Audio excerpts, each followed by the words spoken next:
Back in the 1800s, America was a lawless place. Gunslingers roamed the country with abandon. Going from bar to bar, they gambled and fought across the states. You've heard the names Wyatt Earp, Doc Holliday. This is what they were after, the fabled Morgan silver dollar. Well, now you can own one of these coins yourself. You can hold a piece of American history in your hand like so many before you. Owning a real part of American history is something very few people ever get the chance to do. Once the most circulated coin in the States, the Morgan silver dollar is now one of the rarest. A 1901 Morgan silver dollar was recently valued at $425,000.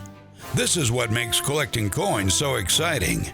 The Morgan silver dollar is a great coin to start your collection. Made of 90% pure silver and 10% copper, the coin is 1.5 inches wide, making it one of the largest coins ever made. Its purity, content, and weight were guaranteed by the U.S. Mint when struck, making them a legal U.S. tender. The Morgan silver dollar bears the name of the engraver who designed the coin. A British man who worked for the Royal Mint in London, George T. Morgan, was hired by the U.S. Mint in 1876 to design half-dollar and dollar coins in silver.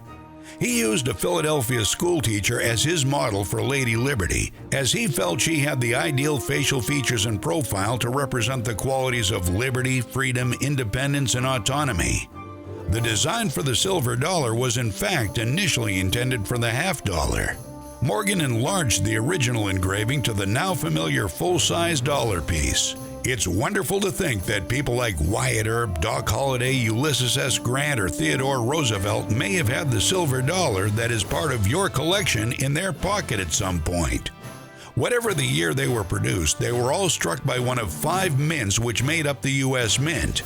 Most coins are distinguished by a marking that designates which mint struck it. D for Denver, CC for Carson City, O for New Orleans, and S for San Francisco. However, the coin struck at the main mint in Philadelphia received no such marking. Of the 5 mints, the Carson City coins are the scarcest, as it produced the least amount of coinage. As such, they are the most sought after. The rarity of the Morgan silver dollar is due to the increase in the value of the silver well beyond the face value of the coin. As a result, the vast majority of them have been melted down and purified into solid fine silver ingots and sold on the bullion markets. Even the United States government did this after the First and Second World Wars in order to help repay debts incurred while fighting, removing the coins from general circulation and replacing them with dollar bills, or greenbacks as they came to be known. As for the coin itself, you can see that the front side, or obverse, has Lady Liberty depicted as a Greek goddess. Wearing a liberty cap and a ribbon bearing the word liberty, along with 2 blossoms of cotton and 2 heads of wheat as a nod to the agricultural industry on which the U.S. was founded, this striking figure with her flowing hair became the emblem of America for decades. Looking closely at the bottom of the neck of the Liberty bust, you'll find a tiny M, serving as George T. Morgan's signature. There are also 13 stars along the obverse, representing the 13 original colonies of the United States. Towards the bottom, these stars bookend the year in which the coin was minted. Across the top of the coin is the Latin phrase E pluribus unum, the motto of the United States, out of many, one. This phrase has 13 letters, again another representation of the original 13 colonies. The backside of the coin, or reverse, has an American eagle with its wings outstretched looking to its right. In its claws, it clutches arrows to depict war and an olive branch to depict peace.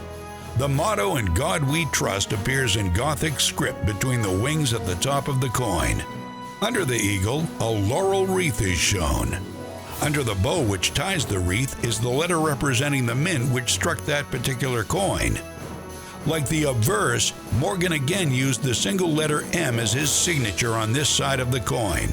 It can be found on the ribbon tying the wreaths together. On the outside of the coin, we find the wording United States of America at the top and $1 across the bottom. With this iconic coin, Noble Gold is excited to bring you the opportunity to establish or add to an exceptional coin collection with this rare piece of United States history. Now, supply is extremely limited. It is strictly first come, first served. Once they're gone, they're gone. Click here and buy now.